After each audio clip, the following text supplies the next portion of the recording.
प्यारे बच्चों, सुभागी देवी intermediate college के स्टडी क्लास में आप सभी लोगों का स्वागत है। आज हम कक्षा 9 के बच्चों को हिंदी गद्य के अंतर्गत पढ़ाएंगे प्रेमचंद का जीवन परिचय। आप लोग प्रेमचंद का जीवन परिचय, ये पाठ दूसरे के लेखक हैं प्रेमचंद जी।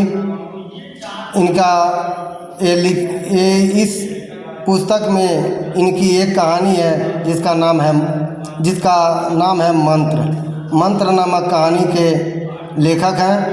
और प्रेमचंद का अगर जीवन परिचय में आप लोग देखेंगे तो इनका जीवन अवधि 1880 से 1936 के बीच में रही है, अर्थात इनका जन्म 1880 में हुआ था और मृत्यु 1936 ईस्वी में हुई थी। अब आते हैं एक लेखक के रूप में एक दृष्टि डालते हैं। तो इनका नाम क्या था? प्रेमचंद। इनके पिता का नाम था अजायब राय और जन्म कहाँ हुआ था? सन 1880 में। और जन्मस्थान कहाँ था? लम्ही वाराणसी। तो प्रेमचंद का जन्म 1800 ईस्वी में वाराणसी जिले के लम्ही ग्राम में हुआ था। इनके माता का नाम क्या था? आनंदी देवी था तथा पिता का नाम अजायब राय था। इनके बचपन का नाम था धनपत राय। इनके बचपन का क्या नाम था? धनपत राय। किंतु ये अपनी कहानियाँ उर्दू में नवाब राय के नाम से लिखते थे। ये अपनी कहानी उर्दू में नवाब राय के नाम से लिखते थे और हिंदी में प्रेमचंद के नाम से लिखते थे। उर्दू में नवाब राय और हिंदी में प्रेमचंद के नाम से अपनी कहानियों को लिखते थे। गरीब परिवार में जन्म लेने से अल्पाय में ही इनके माता पिता की मृत्यु हो जाने के कारण इनका बचपन बड़े अभाव में व्यतीत हुआ। किंतु जिस साहस और परिश्रम से इन्होंने अपना अध्ययन जारी रखा, साधनहीन किंतु कुशाग्र बुद्धि और परिश्रमी छात्रों के लिए प्रेरणाप्रद है। इन्होंने एंट्रेंस की परीक्षा उत्तीर्ण की थी, किंतु परेशानियों के कारण इंटर का अध्ययन प्रारंभ करके भी पूरा न कर सके। अब इनका संपादन कार्य देखें। संपादन कार्य में आप लोग देखेंगे मर्यादा है, माधुरी है, जागरण है, हंस है। ये जो इनके पत्रिकाएं हैं, पत्रिकाओं का नाम है मर्यादा पत्रिका, माधुरी, जागरण और हंस। हंस पत्रिका जो है इनकी बहुत प्रसिद्ध पत्रिका है। लेखन विधि में देखें उपन्यास, कहानी, नाटक, ये तीनों में कहानीकार भी रहे, उपन्यासकार भी रहे और नाटककार भी रहे हैं। भाषा शैली में आप लोग देख सकते हैं तो भाषा इनका सजीव, व्यवहारिक और प्रभावमयी है। सजीव क्या है? सजीव में ये देखने को मिलता है कि आप पढ़ेंगे तो जैसे लग रहा है हमारे नेत्रों के सामने वो घटना घटित हो रही है। व्यवहारिक में व्यवहारिक जीवन की बातों को ही लिखे हैं और प्रवाहमयी अर्थात धारा प्रवाह रचनाएं हैं, अर्थात जैसे ये लगता है हमारे सामने एक रेखांकित होती जा रही है, अर्थात वह हमारे सामने वो घटना घट रही है। और इनकी शैली वर्णनात्मक, भावात्मक और विवरणात्मक, यानी इनकी शैली वर्णनात्मक, भावात्मक, विवरणात्मक, ये सब प्रकार की शैलियों का प्रयोग किया है। इनकी प्रमुख रचनाओं में गबन, गोदान, कर्मभूमि, निर्मला, सेवा सदन ये सब उपन्यास में आते हैं। कफन कहानी के रूप में है। रूठी रानी नाटक है। इनका निधन बता दिए थे 1936 ईस्वी में हुआ था। साहित्य में स्थान एक श्रेष्ठ कहानीकार और उपन्यास सम्राट के रूप में जाने जाते हैं। प्रेमचंद के प्रसिद्ध उपन्यास में देखेंगे सेवा सदन, निर्मला, रंगभूमि, गबन, गोदान है। ये सब इनके प्रसिद्ध उपन्यास हैं। सेवा सदन भी है, बहुत प्रचलित उपन्यास है, निर्मला भी है, रंगभूमि भी है, गबन भी है और गोदान भी है। गोदान इनका महानतम उपन्यास है, जिसको अगले की कक्षाओं में अर्थात BA और MA में इस गोदान उपन्यास को पढ़ाया जाता है। इनकी कहानियों का विशाल संग्रह 8 भाग में है, जो मानसरोवर नाम से प्रकाशित हुआ है।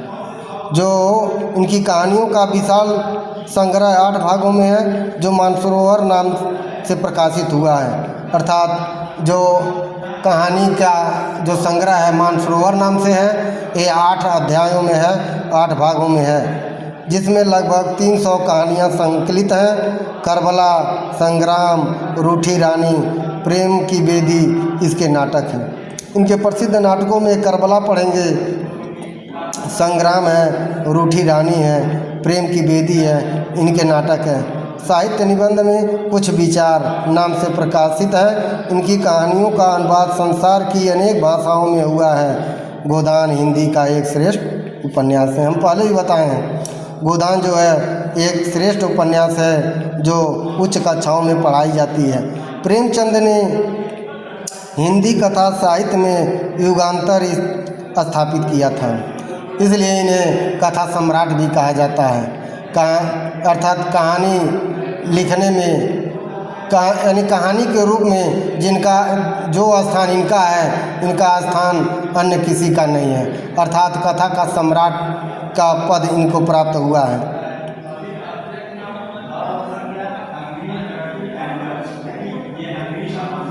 इनका साहित्य समाज सुधार और राष्ट्रीय भावना से अनुप्रेरित है। अर्थात इनका जो लेखनी है वो साहित्य और समाज में सुधार अर्थात समाज के ऊपर लिखे हैं, राष्ट्रीय भावना से ओतप्रोत है।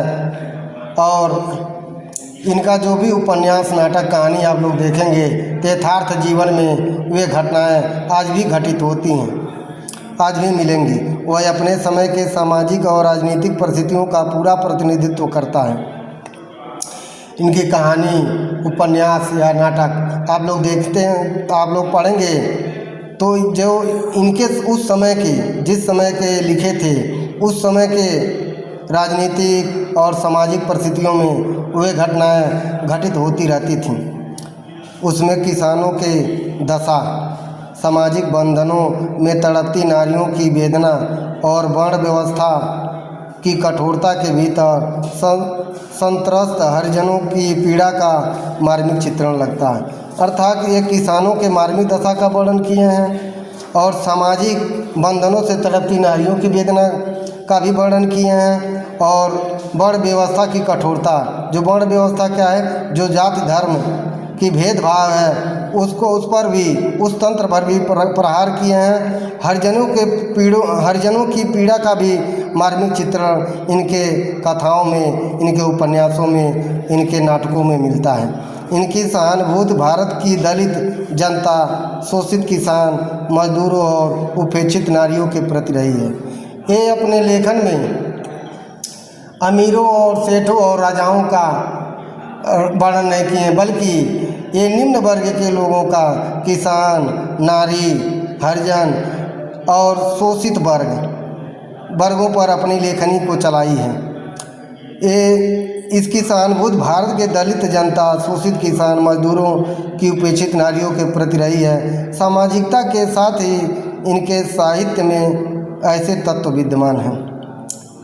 अर्थात नारियों की स्थिति इनके साहित्य में मिलती है, दलितों की स्थिति इनके साहित्य में मिलती है, और मजदूरों की जो स्थिति है वो भी। अर्थात ये जो लोगों द्वारा दबाए गए हैं, जो लोगों द्वारा सताए गए हैं, उन लोगों का वर्णन इनके कहानियों में, उपन्यासों में मिलेगा।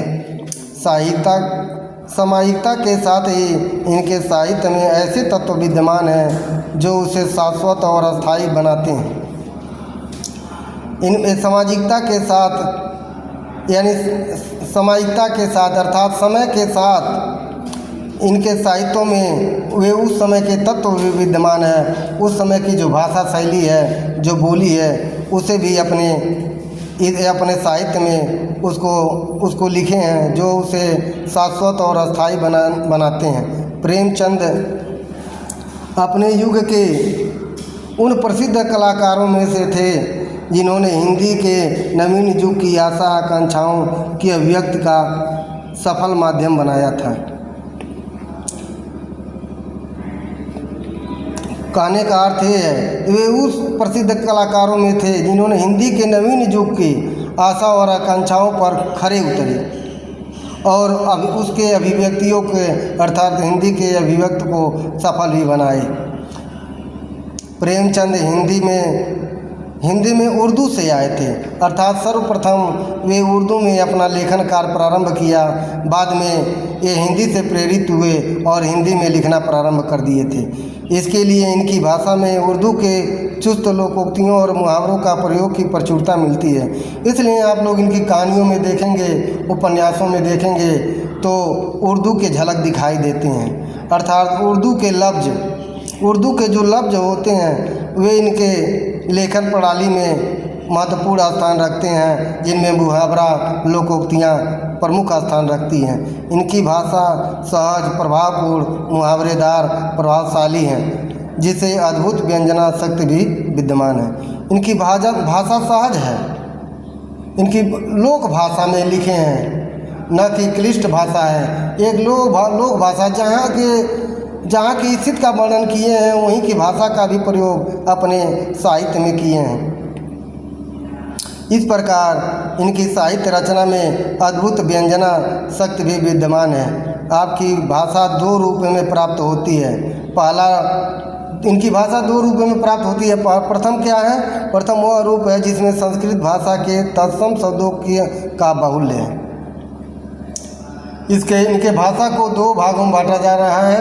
प्रथम है संस्कृत भाषा के तत्सम रूप, अर्थात संस्कृत के जो मूल रूप हैं उसको मूल रूप से लिखे भी हैं, जो तत्सम रूप जिसे कहा जाता है, तत्सम शब्द कहा जाता है। और दूसरा वह रूप जिसमें उर्दू, संस्कृत और हिंदी के व्यवहारिक शब्दों का प्रयोग किया गया है, जिसे तद्भव रूप कहा जाता है। दूसरा रूप क्या है? दूसरा रूप में उर्दू, संस्कृत और हिंदी के व्यवहारिक शब्द जो व्यवहार में प्रयोग होते हैं, जो लोगों की बोलचाल की भाषा में प्रयोग होते हैं, उसको भी, उस भाषा को अपने साहित्य में स्थान दिए हैं। भाषा के दोनों ही रूपों में इन्होंने सहजता एवं सरलता का ध्यान रखा है, जिससे पाठकों के प्रेरित विचार संप्रेषण आसान हो सकें। भाषा के दोनों रूप इनके साहित्य में मिलता है, जिससे पाठक या श्रोतागण इनसे प्रेरित होकर उस विचारों को पढ़ें और उनके विचारों से संप्रेषण होकर इसके ओर इस तरफ, इनकी रचना की तरफ आकर्षित भी हों, अनुरक्त भी हों। प्रेमचंद जी विषय एवं भावों के अनुरूप शैली को परिवर्तित करने में दक्ष थीं। यानी जैसा विषय भाव आता था वैसे शैली का प्रयोग भी अपने साहित्य में किए हैं, अर्थात इसीलिए इन्हें साहित्यकार और कथाकार या निबंधकार के रूप में, निबंधकार नहीं, कथाकार और साहित्यकार और उपन्यासकार के रूप में जाने जाते हैं। अपने साहित्य में इन्हें प्रमुख रूप से 5 शैलियों का प्रयोग किया है। यानी प्रमुख रूप से 5 शैली इनके साहित्य में विद्यमान है या मिलती हैं। वर्णात्मक शैली, विवेचनात्मक शैली, मनोवैज्ञानिक शैली, हास्य एवं व्यंग प्रधान तथा भावात्मक शैली। यानी वर्णात्मक शैली तो आप लोग जानते हैं, यानी स्थान, काल, देश के वातावरण का प्रयोग ये अपने शैली में किए हैं, जिन्हें हम वर्णात्मक शैली कहते हैं। विवेचनात्मक शैली क्या है? यानी पूरे विवेचना के साथ पूरे उसको स्पष्ट करते हुए, सरल रूप से उसका विश्लेषण करते हुए ये अपने साहित्यों की रचना किए हैं। मनोवैज्ञानिक शैली क्या है? यानी इनके रचनाओं में मनोविज्ञान अर्थात मनोभाव, मनोदशा को देखा जा सकता है।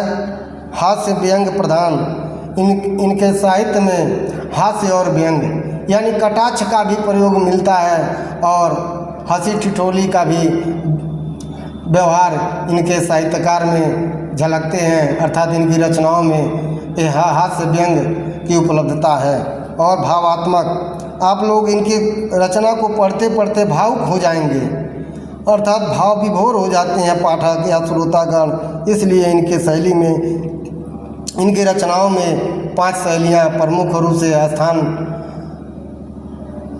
स्थान दी हैं, चाहे 5 शैलियों का प्रमुख रूप से स्थान प्राप्त की हैं, जिनमें वर्णनात्मक, विवेचनात्मक, मनोवैज्ञानिक, हास्य व्यंग प्रधान तथा भावात्मक शैली। तो बच्चों, आप लोग आज प्रेमचंद जी के जीवन परिचय को पढ़े हैं, तो कक्षा 9 के बच्चे प्रेमचंद जी के जीवन परिचय को पढ़ लेंगे और उसको याद कर लेंगे। प्रेमचंद जी का जीवन परिचय पढ़ना अनिवार्य है, क्योंकि ये बहुत ही महत्वपूर्ण जीवन परिचय है, इसलिए आप लोग इसको ज़रूर याद कर लीजिएगा। अब इनकी कहानी जो मंत्र है, इसको अगले वीडियो में बनाएंगे। तब तक के लिए धन्यवाद।